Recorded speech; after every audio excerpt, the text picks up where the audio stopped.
본래 이 로마서 13장을 좀 다루어야 하는데 8장으로 되돌아왔습니다. 이 로마서 13장이 국가 공권력과 우리 그리스도인들이 어떤 관계를 맺어야 하는지, 또 한 사람의 시민으로서 어떻게 책임 있는 삶을 살아갈 수 있는지를 다루는 본문입니다. 한 달 전쯤 그 본문을 보면서는 이 복잡한 정치적인 상황이 좀 마무리되면 좀 얘기할 거리가 많겠다, 그런 생각이 들면 사실 기대감이 굉장히 좀 있었습니다. 그런데 지난 한 주간 동안 그 본문을 다루는 것이 옳을까, 아니면 좀 피해갈까? 사실 피해가도 괜찮을 텐데, 누가 뭐라고 그럴 사람은 없을 텐데, 이게 이제 앞에서 쭉 다뤄가던 본문이니까, 그래도 이런 기회에 한번 우리 그리스도인들의 어떤 그 시민으로서의 책임, 정치적인 책임, 이런 것들에 대해서 같이 좀 이야기하는 계기도 될 수 있겠다, 그런 생각도 좀 들기는 했었습니다. 잘 아시는 것처럼 제가 뭐 과격하거나 그런 사람은 아닌지라 뭐 그렇게까지 막 논란이 될 만한 거를 이야기하거나 그러지는 않을 거라고 생각을 하는데, 근데 이제 좀 걱정이 들었던 게 한 3개월 정도 이 정치적인 문제 온갖 것들이 다 그 덮여가지고 계속 그 이야기만 들으니까 이게 예배 시간에 또 저 얘기하나, 그런 생각이 할 것 같은, 그런 피로감이 좀 더해질 것 같은 그런 생각이 좀 들었습니다. 그래서 한 주 동안 좀 고민을 하다가 지난 금요기도회 때 그냥 그 본문은 조금 나중에 다루자, 아마 문제가 좀 정리되고 그러면 그때 가서 이야기할 수 있는 것들이 좀 있겠다. 그리고 또 특별히 여러 가지 점에서 우리 그리스도인들에게 좀 중요한 그런 어떤 시점들이 있겠다라는 생각이 들어서 그때 기회가 되면 좀 다루기로 생각하고 있습니다. 제 개인적으로는 지금의 이런 어떤 국가적인 갈등 상황, 어려움, 저는 좀 긍정적으로 생각을 합니다. 왜냐하면 잘 아시는 것처럼 지난 한 20-30년 동안 우리 사회가 겪어왔었던 그 과정들을 생각해 보면 갈등들을 참 잘 극복해 왔다. 이런저런 상황 속에서 정말 나라의 앞날이 어떻게 될까 걱정하고 염려하고 있었을 때에 그래도 그 가운데에 현명한 결정들이 잘 내려지고 그러면서 힘든 과정이긴 했지만 좋은 선택들을 내려왔다. 그래서 사회가 조금씩 한 걸음씩 발전해왔다, 그런 생각이 들고, 그런 점에서 지금에 있는 이런 어떤 의미에서는 혼란처럼 보이고 갈등처럼 보이는 이 상황도 결국은 긍정적으로는 우리 사회를 조금 더 전진시키는 그런 계기가 될 거다, 그런 생각을 합니다. 다만 이제 지금 이 시점에 설교에서도 그 이야기를 또 하면 좀 피로감이 많이 쌓일 것 같아서 그 13장 건너뛰고 14장, 15장 그렇게 가려고 하는데, 사실 지난 로마서 8장을 좀 다루면서 약간 이렇게 스쳐 지나갔었던 주제가 몇 가지가 좀 있었습니다. 그때도 한번 말씀드렸던 것처럼 이 로마서 8장은 그리스도인들에게 종합 선물 세트와 같은, 그래서 그리스도인의 삶이 무엇인가 하는 정수를 아주 밀도 있게 그렇게 기록하고 있는 본문입니다. 근데 이제 너무 길게 다룰 수가 없어서 좀 아쉬움을 가졌었던 주제들, 로마서 8장에서 종합 선물 세트처럼 우리 기독교의 여러 가지 풍성함, 다양성, 이런 것들을 이야기할 수 있는 것들이 많이 있었는데 그때 조금 지나쳤었던 그런 주제들이 좀 있습니다. 그래서 그 주제들을 오늘 좀 같이 다루어 보고 싶은 생각이 있었습니다. 그 주제가 어떤 거냐면 오늘 설교 제목입니다. 형성이라고 하는 거하고 그다음에 입양이라고 하는 거하고 우주적인 구원, 이것에 대해서 한 구절씩 좀 보면서 말씀을 좀 살펴보려고 생각하고 있습니다. 우선 첫 번째 주제는 형성이라고 하는 겁니다. 이 형성은 성령과 관련해서 이야기되는 그런 내용입니다. 여러분, 이 로마서 8장에서 이 로마서 8장을 성령장이라고 해도 과언이 아닐 만큼 이 성령은 우리 그리스도인들에게 있어서 너무나 소중한 분이시죠. 그래서 로마서 8장이 종합 선물 세트인데, 우리 그리스도인의 종합 선물 세트인데 그 가운데 가장 중심에 있는 것이 이 성령입니다. 그 말은 무슨 뜻이냐면 우리 그리스도인의 삶에 있어서 성령을 빼놓고서는 이야기할 수 없다, 그런 뜻입니다. 어떤 의미에서 그렇죠? 우선 우리가 그리스도인이 되는 그 과정에 가장 결정적인 분이 성령님이십니다. 그렇죠? 우리의 마음을 하나님을 향해서 열어주는 분이 없으면 우리가 믿음 생활을 시작할 수가 없는 겁니다. 그래서 9절 말씀에도 만일 너희 속에 하나님의 영이 거하시면 너희가 육신에 있지 아니하고 영에 있나니 누구든지 그리스도의 영이 없으면 그리스도의 사람이 아니다, 라고 그렇게 이야기하고 있습니다. 그러니까 우리가 그리스도인이다, 내가 하나님의 자녀다라고 하는 그 말은 다시 말하면 성령께서 내 안에 계신다라고 하는 그 이야기라는 겁니다. 성령께서 우리의 마음을 움직이시지 않는데 내가 그리스도인이 된다. 그건 가짜 신앙의 가능성이 굉장히 높습니다. 그래서 우리가 그리스도인 되는 그 첫걸음에서 성령께서 우리를 믿음으로 이끌어가도록 은혜를 베풀어 주십니다. 뿐만 아니라 우리가 그리스도인으로서 어떻게 능력 있는 삶을 살아갈 수 있습니까?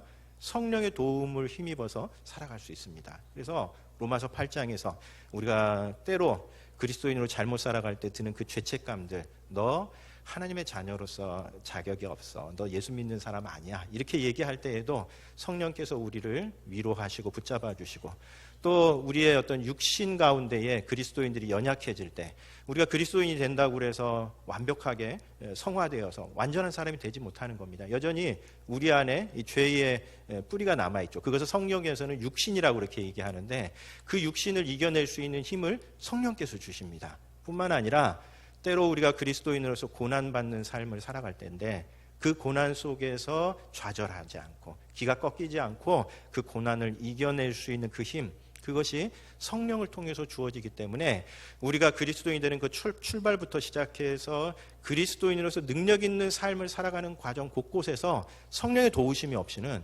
우리가 제대로 그리스도인답게 살아갈 수가 없는 겁니다. 그런 점에서 우리가 성령을 따라 살아가는 그 삶을 살아가야 하는데, 그렇게 성령을 따라가는 그 삶의 한 가지 열매, 그것이 어떤 것이냐라고 얘기할 때에 형성이라는 말로 요즘 많이 표현들을 하고 있습니다. 영어로는 포메이션이라고 이렇게 얘기하는데, 영성에 관심이 있으신 분들은 결국은 우리가 성령과 함께 더불어 살아가야 되는데, 성령과 함께 더불어 살아갈 때 우리 안에 어떤 결과가 나타나느냐, 우리 안에 무엇인가 형성이 된다는 이야기입니다.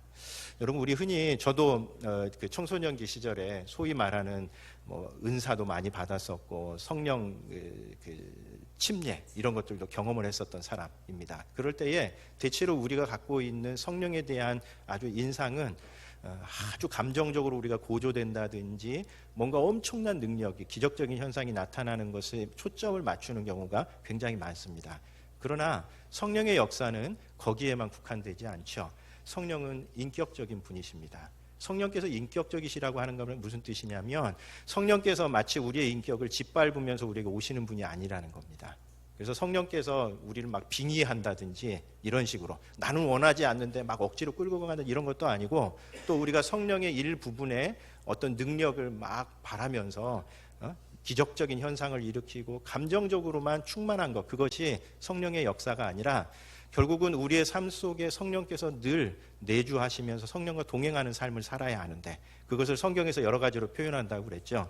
성령 충만이라고 표현하기도 하고, 성령의 내주하심이라고 표현하기도 하고, 성령을 따라가는 그 삶이라고도 표현하고 있는데, 그 말들을 요즘은 형성이라고 하는 말로 바꾸어서 부르는 경우가 많다라고 하는 그런 이야기입니다. 그런 점에서 영적인 형성을 잘 이루어가는 것, 그것이 우리 그리스도인으로서 능력 있는 삶을 살아가는 데서 굉장히 중요한 요소입니다. 여러분, 우리 제자로서 살아가는 것이 뭘까요? 제자로서 살아가는 것은 성령과 잘 동행하면서 성령께서 우리 안에 만들어주시는 어떤 틀, 폼, 어떤 양식, 그것이 우리의 삶 속에 형성되는 겁니다. 그래서 성령과 함께 동행하는 가운데에 우리의 성품이 형성되고, 성령의 9가지 열매가 잘 형성되고, 그리고 우리의 가치관이 잘 형성되고, 그저 어느 순간 성령 앞에 하나님께 기도하는데 마음이 뜨거워졌다, 그리고 막 찌릿찌릿해졌다, 이것만이 성령의 역사가 아니라, 물론 그런 것도 당연히 성령께서 우리에게 특별한 은혜를 주실 때 나타나는 현상이지만, 우리 안에 좋은 것들이 잘 형성되어져 가는 겁니다. 하나님 앞에 가까이 갈 수 있는 성품들, 성령의 9가지 열매, 그리고 하나님의 백성으로 살아갈 수 있는 가치관이 잘 형성되어 가는 것, 가치관은 세속적인 가치관을 쫓아가면서 하나님 앞에 뜨겁게 기도하는 그런 어떤 이중적인 그리스도인의 삶이 아니라 하나님의 백성다운 가치관으로 형성이 되어 가는 것, 그리고 그 끝자락에서 우리의 습관이 하나님 앞에 가까이 갈 수 있는 습성으로 바뀌어 가는 것, 형성되어 가는 것. 그래서 요즘은 이 성령과 동행하는 삶을 얘기할 때에 형성, 스피리추얼 포메이션이라고 하는 말을 자주 사용합니다. 여러분, 신앙이라고 하는 것은 도구가 아니라 길이다라고 그런 표현이 있습니다. 무슨 뜻이냐면 신앙을 그냥 내가 잠시 이용하다가 필요할 때마다 이용하다가 그냥 버릴 수 있는 것이 아니라는 겁니다. 신앙은 길입니다. 우리 예수님이 그렇죠. 예수님 자신 나는 길이다라고 말씀하셨습니다. 무슨 뜻이겠습니까? 예수님 필요할 때 잠시 사용하다가 필요 없으면 그냥 내보낼 수 있는 그런 분이 아니라는 겁니다. 오히려 우리 인생을 어떻게 예수님께서 보여주신 그 길을 따라가 살아갈 것인가 하는 그런 더 깊은 고민들이 우리 안에 있어야 된다는 그런 뜻이죠. 그런 점에서 성령도 마찬가지입니다. 그냥 한순간 내가 찌릿찌릿하고 감정적으로 눈물이 났다, 그러니 성령이 충만했다, 거기서 끝나는 것이 아니라 성령과 동행하는 그 삶 가운데 우리 안에 좋은 것들이 잘 형성되어져 가는 것, 좋은 성품이 형성되고 좋은 가치관이 형성되고 좋은 습관이 형성되는 것, 그것이 성령과 동행하는 그리스도인의 삶에서 나타나는 특징이다라고 하는 그런 이야기입니다. 그런 점에서 우리 그리스도인의 삶은 성령과 동행하는 아름다운 인생길을 걷는 겁니다. 여러분, 성령과 동행하시는 그런 아름다운 인생을 살아가시는 우리 교우님들 되시기를 바랍니다. 로마서 8장에서 이야기하는 두 번째 주제는 이 입양이라고 하는 주제입니다. 이 성경에서 우리가 하나님 앞에 구원받은 사람들이다라고 하는 것을 설명할 때에 여러분, 그 구원이라고 하는 어떻게 보면 좀 초자연적인 신비한 그런 세계, 영적인 세계의 것들을 우리가 살아가는 삶의 언어로 표현할 때 여러 가지 비유를 그걸 많이 사용합니다. 그럴 때에 구원에 대해서 성경이 가끔 사용하는 비유 가운데 하나가 입양이라고 하는 비유입니다. 로마서 8장에도 15절에 바로 그 이야기가 나옵니다. 우리 15절 말씀 한번 같이 읽어보도록 하겠습니다. 로마서 8장 15절 같이 읽습니다. 너희는 다시 무서워하는 종의 영을 받지 아니하고 양자의 영을 받았으므로 우리가 아빠 아버지라고 부르짖느니라. 여기 보면 우리가 종의 영을 받지 않고 양자의 영을 받았다라고 하는 이 말을 요즘 우리가 사용하는 말로 바꾸어 보면 입양자가 되었다라고 하는 그런 이야기입니다. 여러분, 구원이라고 하는 것은 무엇이냐? 로마서 8장 15절에서는 우리가 입양되는 것이다 라고 그렇게 바꾸어서 설명을 하고 있다는 겁니다. 본래 우리는 하나님의 자녀가 아니었습니다.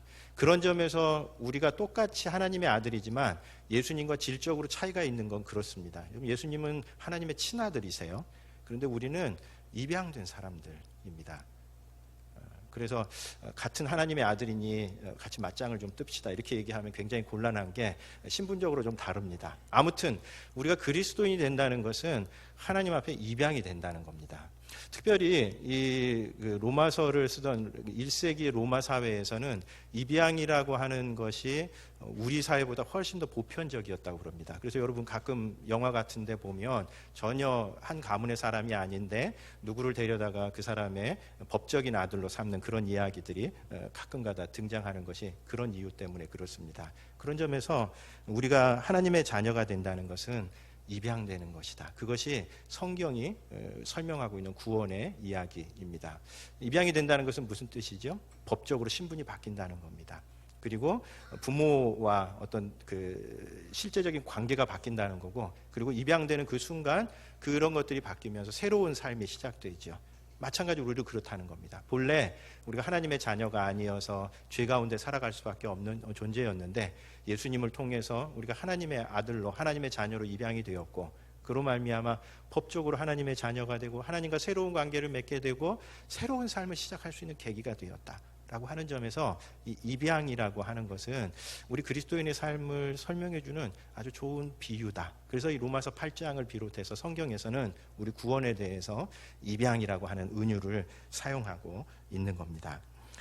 제가 아는 지인 중에 김경아라고 하는 분이 있습니다. 이분이 너라는 우주를 만나라고 하는 책을 쓰셨습니다. 이분은 딸이 이미 둘이 있었는데 셋째 딸을 입양을 했고 지금 중학교 3학년 있습니다. 저희 가정도 입양을 했었던 가정인지라 이 입양 이야기를 들을 때에 조금 남다른 관심이 좀 있습니다. 그리고 특별히 이 가정은 저희는 그러고 난 다음에 별로 입양에 대해서 적극적으로 활동하거나 그러지 않았는데 이 가정은 적극적으로 입양에 대해서 활동하고, 왜 입양이라고 하는 것이 우리 사회에 의미가 있는지, 특별히 그리스도인으로서 그런 삶에 열려 있어야 하는 이유에 대해서 굉장히 많이 이렇게 다른 사람들에게 영향을 주는 그런 가정입니다. 그래서 이 엄마가 글을 책 한 권을 썼는데 요 셋째 딸 희은이를 입양하기까지, 그리고 입양하고 난 다음에 가족사를 아주 재미있게 잘 썼어요. 근데 그 책의 맨 마지막에 보면 아빠가 그 셋째 딸 희은이에게 쓰는 편지가 있습니다. 제가 그 편지를 읽으면서 입양 가족의, 입양이라고 하는 것의 의미를 단순히 꼭 입양뿐만 아니라 우리 삶과 인생에 대해서 여러 가지 참 지혜가 담겨 있구나, 그런 생각이 들어서 제가 한번 좀 인용해 보려고 합니다. 조금 길게 인용을 할 겁니다. 이럴 때 이제 제가 좀 이렇게 연기나 이런 걸 잘하면 나레이션 하면서 감동이 꽤 갈 텐데 제가 그런 걸 잘 못하기 때문에 여러분들의 상상력이 좀 필요합니다. 그래서 굉장히 감정이 많이 들어있다 생각을 하시고 한번 잘 들어보시면 좋을 것 같습니다. 사랑하는 막내딸 희은아, 2004년 8월 28일 너를 처음 만나러 가던 날이 아빠는 어제 일처럼 기억나는구나. 하늘은 푸르렀고 내 가슴은 설레었지.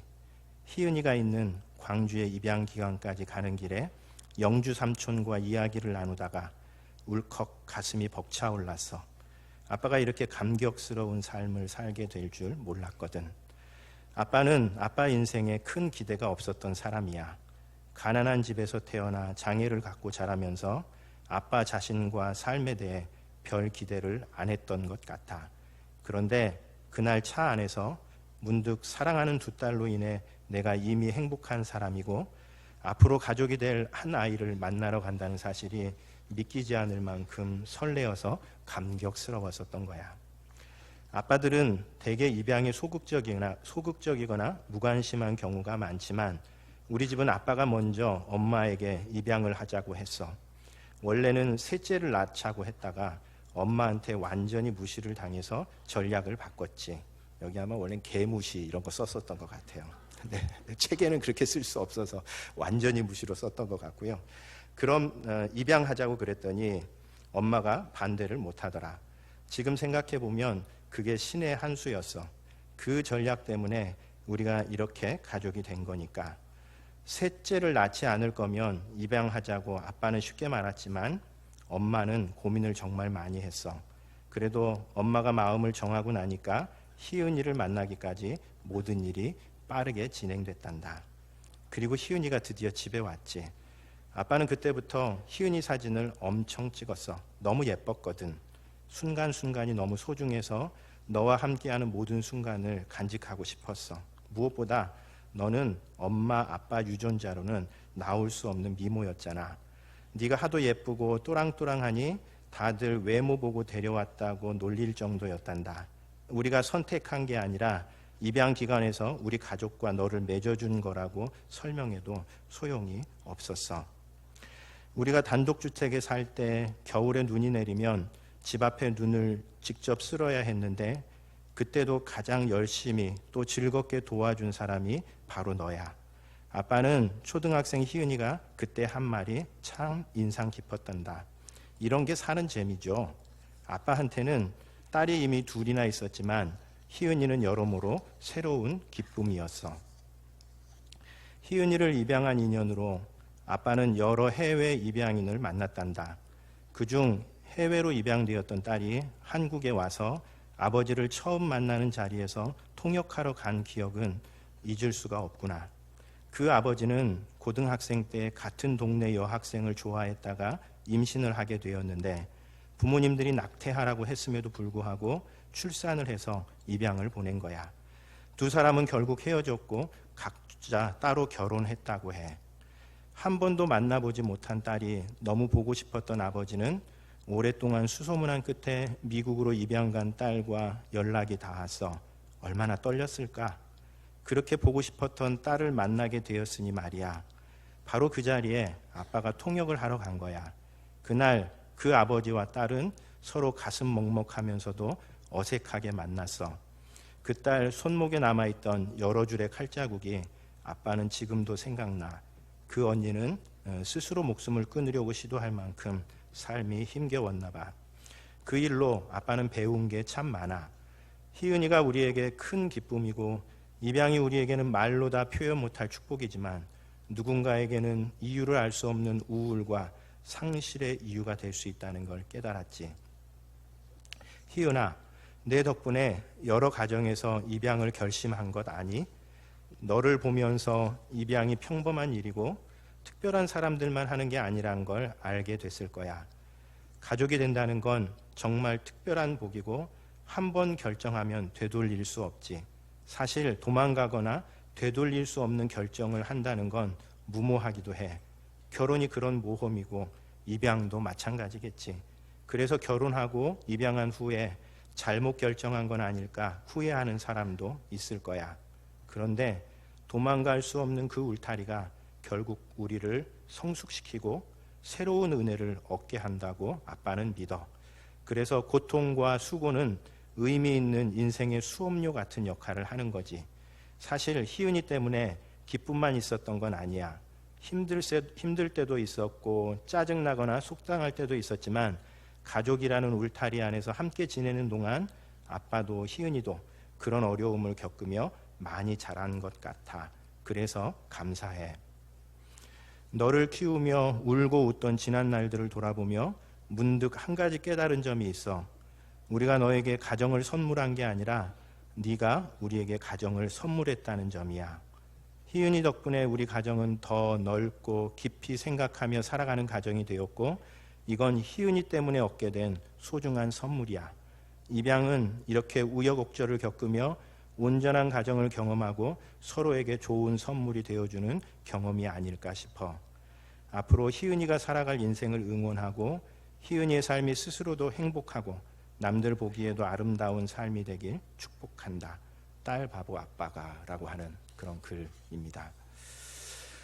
여러분 우리 사회는 좀 보수적입니다.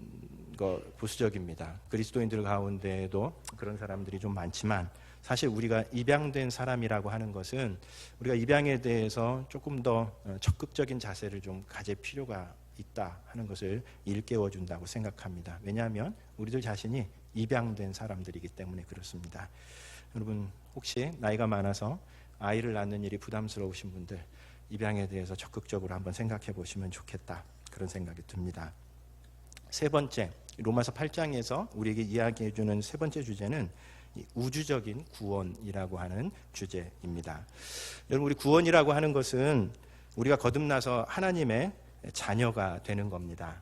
그런데 오늘 본문 말씀에 로마서에서 짧은 구절이기는 하지만 그 구원이 단순히 개인적인 차원을 넘어서서 우주적인 차원이 있다라고 하는 것을 우리에게 이야기해 줍니다. 19절 말씀에 보면 피조물이 고대하는 바는 하나님의 아들들이 나타나는 것이니 21절에도 그 바라는 것은 피조물도 썩어짐의 종노릇한 데서 해방되어 하나님의 자녀들의 영광의 자유에 이르는 것이니라 라고 이야기를 하고 있습니다. 이 구절은 피조물들도 함께 지금 세상에서 탄식하고 있다는 겁니다. 신음을 내고 있다는 겁니다. 그러면서 하나님의 구원의 역사가 빨리 이 땅에 이루어지도록 해주십시오 하는 것을 바라고 있다는 겁니다. 왜냐하면 사람들만 죄 가운데에서 힘든 삶을 살아가는 것이 아니라 이 피조물들도 그 가운데에서 힘든 삶을 살아가고 있기 때문에 그렇습니다. 여러분 그렇죠? 죄라고 하는 것은 관계를 깨트려 놓습니다. 자연 세계를 파괴합니다. 본래 자연이 아름답게 자신들의 가치를 드러내면서 살아가야 할 그 자연들을 때로는 인간의 욕심을 채우기 위해서 그걸 훼손하기도 하고 죽이기도 하고 이런 어떤 못된 일을 하는 것을 인간이 서슴지 않게 하는 거로 그런 어떤 죄의 구조 속에서 피조물들도 신음하고 있고 그리고 그 죄의 구조에서 빨리 벗어나기를 그날을 이제 성경에서는 마지막 구원이 최종적으로 임하는 하나님 나라가 임하는 그날이라고 이렇게 얘기하는데 그날이 오기를 피조물들도 고대하고 있다는 겁니다. 그런 점에서 이 로마서 8장에서는 우리의 구원이 개인적으로 우리가 잘 믿고 나중에 천국에 올라가서 행복하게 사는 삶뿐만 아니라 사실은 하나님께서 온 피조 세계를 죄로부터 구원해내시는 그 놀라운 우주적인 드라마를 계획하시고 계시고 그 구원 드라마의 한 부분을 우리가 담당하고 있다라고 하는 것을 보여줍니다. 이런 구원이 가지고 있는 우주적인 차원은 사실 에베소서에서 훨씬 더 상세하게 다루어집니다. 우리가 보통 사도 바울의 대표적인 서신을 로마서다라고 그렇게 이야기를 하고 거기에 대해서 저도 동의하고 대부분 거기에 대해서 이의를 달지 않지만 사도 바울을 전문적으로 연구하시는 분들 가운데는 사실은 에베소서가 훨씬 더 사도 바울의 어떤 신앙적이고 신학적인 면모를 가장 잘 드러내고 있다라고 이야기하는 사람들이 있습니다. 그러니까 왜 그런가 하면 이 로마서는 사실 구원이라고 하는 것을 개인에게 초점을 맞추어서 풀어갑니다. 그래서 개인이 왜 죄인이고 개인이 어떻게 예수 그리스도를 만나고 그리고 이 개인이 어떻게 하나님 앞에서 성화된 삶을 살아갈 수 있는가 여기에 초점이 맞추어져 있다 보니까 구원의 이야기가 개인으로 그렇게 흘러가지만 사실은 이 에베소서에서는 그 개인의 차원을 넘어서는 우주 전체가 하나님 앞에 구원받는 놀라운 비전을 이야기하기 때문에 그렇습니다. 대표적인 본문이 에베소서 1장 10절과 22절입니다.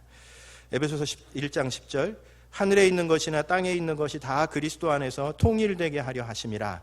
또 만물을 그의 발 아래에 복종하게 하시고 그를 만물 위에 교회의 머리로 삼으셨느니라. 이렇게 얘기합니다. 이것은 나중에 하나님께서 하나님 나라가 이 땅에 임하게 될 때 일어나게 될 그 일을 이야기하는데 온 우주 만물들이 예수 그리스도를 머리로 삼고 그 가운데에서 아름다운 조화를 이루면서 살아가는 그래서 모든 만물들이 통일되어서 이루어져가는 그 세계를 복음이 마지막으로 가져다 줄 것이다. 그리고 그 일을 위해서 자기가 사도로 일하고 있다라고 하는 것을 이야기하고 있습니다.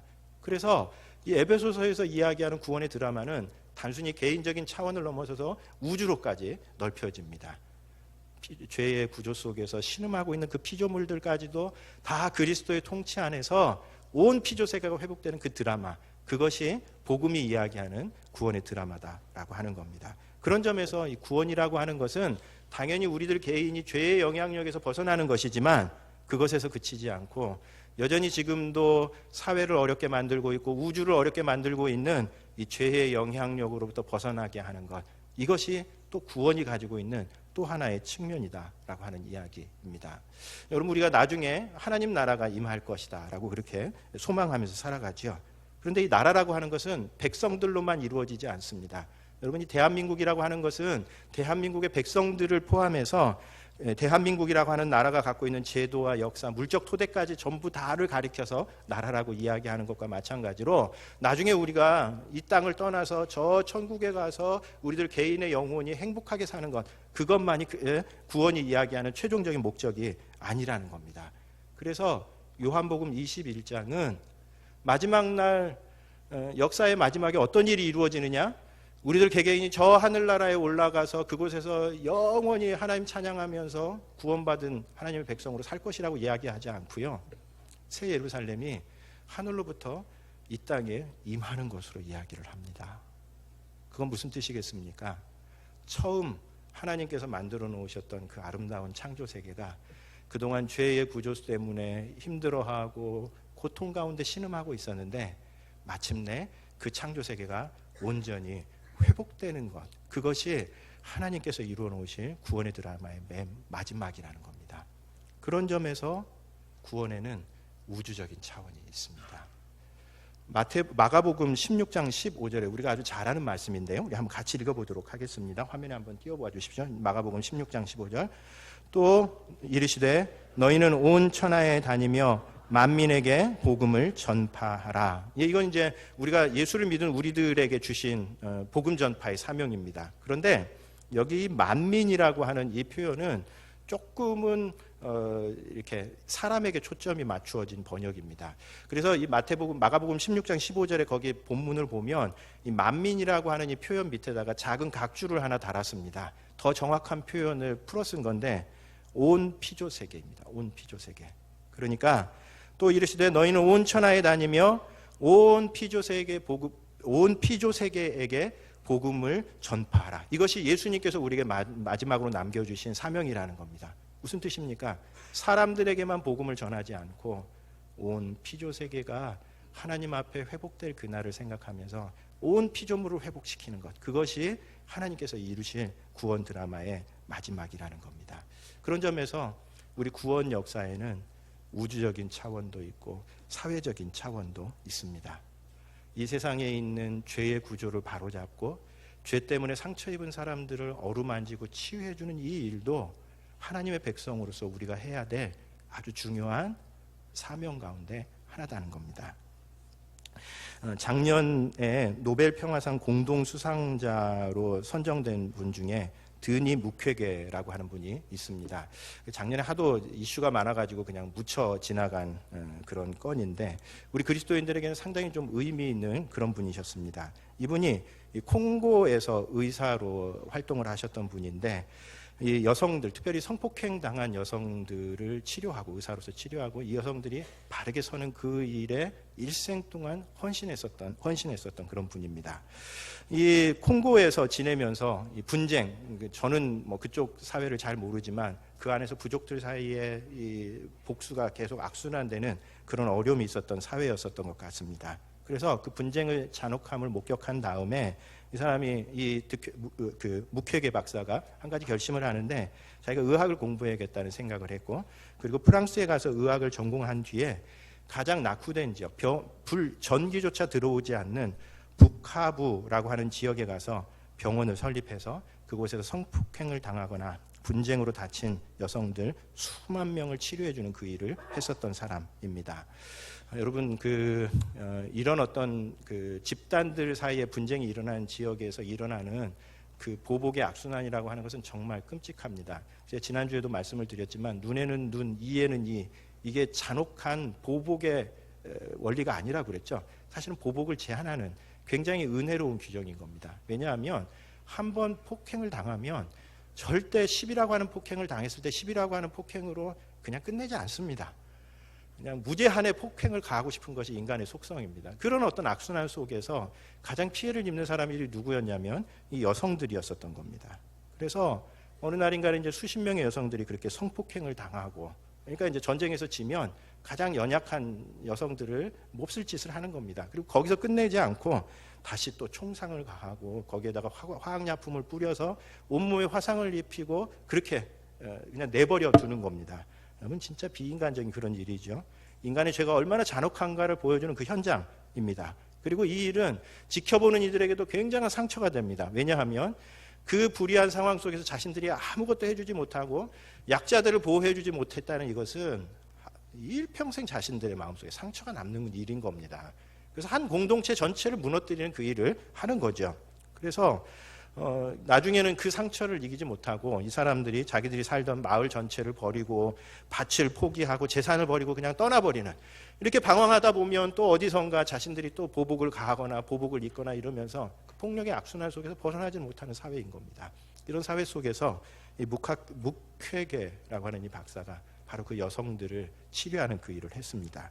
그래서 그렇게 심한 상처를 입은 이 여성들이 과연 수술을 견딜 만한 내성이 있는지 조사하는 일부터 시작해서, 그리고 내성을 견딜 만한 어떤 그런 마음의 상태가 되어 있다고 그러면 지극정성으로 수술하고 치료를 해줍니다. 그리고 그 이후에도 그냥 사회적으로 경제적으로 돌봐줍니다. 왜냐하면 그냥 치료만 했다고 해서 이게 여성이 자신의 삶을 꾸려갈 수가 없는 겁니다. 그냥 치료했다고 해서 다시 내보내 방치시켜두면 또다시 위험에 빠질 수 있는 상황이 된 겁니다. 그래서 이 여성들을 위해서 새로운 기술을 익힐 수 있게 해주고 여자아이들을 다시 학교로 보내는 일을 합니다. 그리고 주변의 변호사들의 도움을 힘입어서 폭력을 가했었던 사람들을 법정에 세웁니다. 그리고 정의를 시행합니다. 이런 일들을 일평생 해왔고, 그리고 이런 그 삶의 결과로 수만 명의 여성들이 자칫 잘못하면 죄의 그늘 속에서 살아갈 수밖에 없었던 사람들이 빛 가운데 당당하게 한 사람의 인격으로 살아갈 수 있는 이 일들을 일평생 해와서 그 수고를 인정해서 노벨 평화상의 공동 수상자로 작년에 영예를 아는 거죠. 그런데 이분이 그렇게 하게 됐었던 그 가장 밑바탕에 기독교 신앙이 있습니다. 죄에 희생당한 그 사람들의 상처를 어루만져 주는 것, 그리고 죄의 질서를 바로잡는 이 일은 온 피조 세계를 회복시켜 가시는 하나님의 구원 사역에서 빠뜨릴 수 없는 부분이다라고 하는 개인적인 확신이 있었기 때문에 의사로서 자기가 할 수 있는 모든 일들을 다 해나갔었던 겁니다. 그런 점에서 오늘 우리들도 마찬가지입니다. 우리가 구원받은 하나님의 백성으로서 나 혼자 하나님 앞에 잘 살고 잘 먹고 나중에 죽고 난 다음에 천국 가는 것으로서 우리의 구원 이야기가 끝나지 않는다는 것을 기억할 필요가 있습니다. 한 사회의 일원으로서 한 사회가 따뜻한 곳이 될 수 있도록 우리가 수고하고 애쓰는 것, 그리고 무너져 있는 이 피조 세계를 위해서 우주의 구원 드라마의 한 부분을 써가는 것은 하나님께서 이루어 가시는 복음 이야기의 아주 중요한 부분이고, 우리 그리스도인들이 관심을 갖고 그 일을 위해서 기도하면서 우리의 책임을 다해야 될 그런 일이다라고 하는 겁니다. 그런 점에서 여러분, 주님께서는 세상을 살만한 곳으로 만들어가기 위해서는 하나님의 백성들의 수고를 기뻐하십니다. 한 주 동안 힘든 세상 가운데 우리가 살아가지만 우리가 그 가운데 따뜻한 하나님의 은혜를 흘려보내시는 교우님들 되시기를 바랍니다. 기도하겠습니다.